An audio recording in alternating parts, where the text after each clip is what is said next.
I don't do this at all often.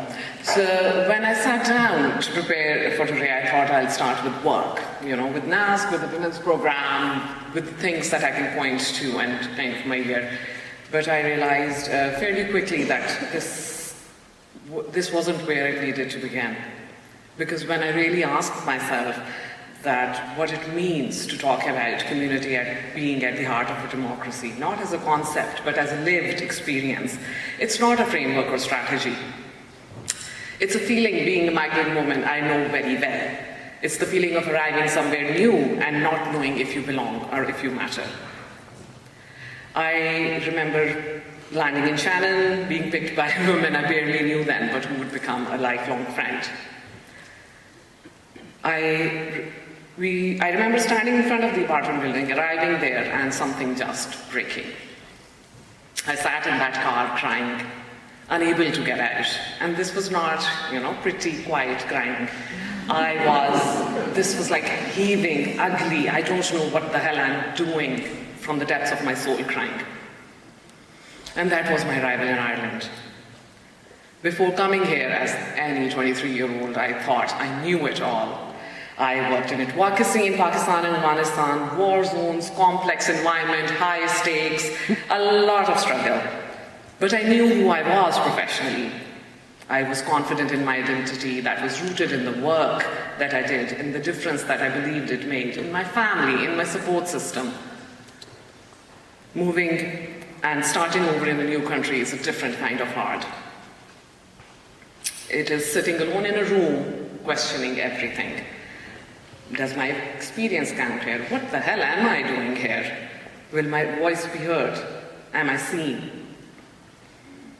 And then there is the gap, the amazing career gap where so many of us would have gone through, and so many of the women that I work with have lived through a pause created by invisible labor.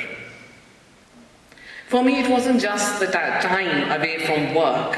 It was what that gap did to how I saw myself. I had experience, I had real transferable skills, but when I looked at job listings, when I sat with the uncertainty of starting again, the voices in my head wasn't saying, build on what you have. It was saying, start from scratch, retrain, reskill, look at more things. And I listened to that voice for longer than I should have. I questioned whether my advocacy experience was relevant in Ireland. I looked at and even did courses that did nothing for my career, interior design being one of them. I have no idea where that went. No talent. I shrank my CV. I second-guessed the things that I was actually good at, as if building those skills in Pakistan and Afghanistan somehow made them lesser. What I didn't realize at that time, and realized with age, was that this insecurity wasn't evidence that I wasn't good enough. It was evidence of what displacement does to you. It makes you doubt the things that are most yours. When I wasn't working, I noticed that I stopped speaking in other spaces as well. I remember sitting in meetings, not big public ones, even the PTAs and all those things, and still not choosing to raise my hand.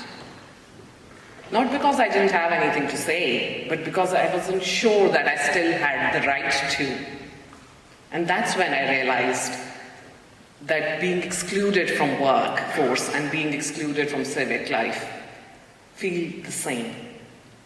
Because when you stop believing your experience counts professionally, you often stop believing it counts anywhere. You stop putting your hand up, you stop walking into rooms, you stop imagining that your voice has a place in a conversation. And that is not just a personal problem. That is a democratic one.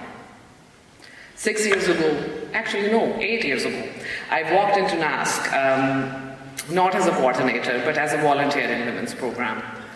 I was looking for exactly what many of the women I work with today are looking for, a connection, a way back in. Nasc is a migrant and refugee rights center based in Cork with national reach. The women's program sits within that work. The program is about creating a space for migrant and refugee women excluded by language barriers, isolation, and systems that don't recognize their qualifications or their histories to step back into themselves. Not to become someone new, but to return to who they already are. Was that 7 minutes or 5? 5.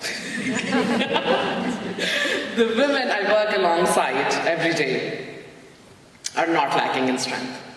They're skilled, resilient, and deeply resourceful. Many of them have lived through things most of us will never face. What they're often missing is a space that tells them that strength still counts here. So we work towards building that space. We build that community. Sometimes it looks like a skills shop, sometimes it's an English class, sometimes it's a literacy workshop, sometimes it's just women sitting around the table, laughing at something small in a language that is not their first. But underneath that ordinariness, something important is happening. Confidence is being rebuilt. Women who went quiet somewhere along the way began to speak again. I have seen women sit through information sessions where everything was explained clearly, the rights, the processes, the procedures, and still say nothing. And then I have seen the same person speak for the first time after sharing tea with someone, after laughing, after being asked, how are you really doing? Having that real connection. Women do not arrive at civic participation through a leaflet or helpline. They arrive through each other. And that's what we are building in Women's Program. It's not just a support space, it's a civic one. When women build trust across language, across culture, across the loneliness of starting over, they're practicing democracy itself. Showing up, listening, speaking, being taken seriously, and taking others seriously in return. These are not soft skills, they are democratic ones. And that's where the political confidence grows. Not from a campaign, but from the everyday experience of mattering. The women I work with are not on the margins of the democracy, waiting to be included. They are already holding communities together. They're raising children, they're caring for others, they're navigating systems in languages that are not their own, building connections in places that were never built with them in mind. What they need is not a pathway in.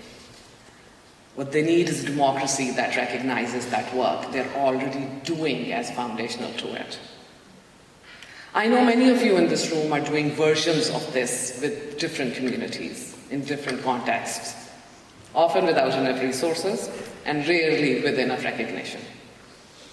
But this work cannot be delivered by a platform or replaced by a policy. This work holds real space. The kind of space where someone can walk into uncertain and walk out knowing that they matter. And that is not small work. It is the foundation everything else rests on. So I come back to where I began, that feeling of not knowing whether your voice counts, whether you belong in the room, or whether the democracy was built with you in mind. That feeling isn't permanent. It changes through relationships, through recognition, through someone seeing you very clearly and not asking you to be less than who you are. For many of the women, this isn't abstract. They live here, they contribute, they raise children who will grow up in this country, and they are still too often invisible in the conversations that shape it. Democracy doesn't happen only at the ballot boxes. Community is not separate from democracy. Community, when it's working, doesn't say start over. It says come as you are and we'll build from here. That is what I found at Nasc, and that is what I try to offer every day. And I believe from everything I've seen that it's what everyone in this room is doing too. Thank you so much for listening. Thank you for the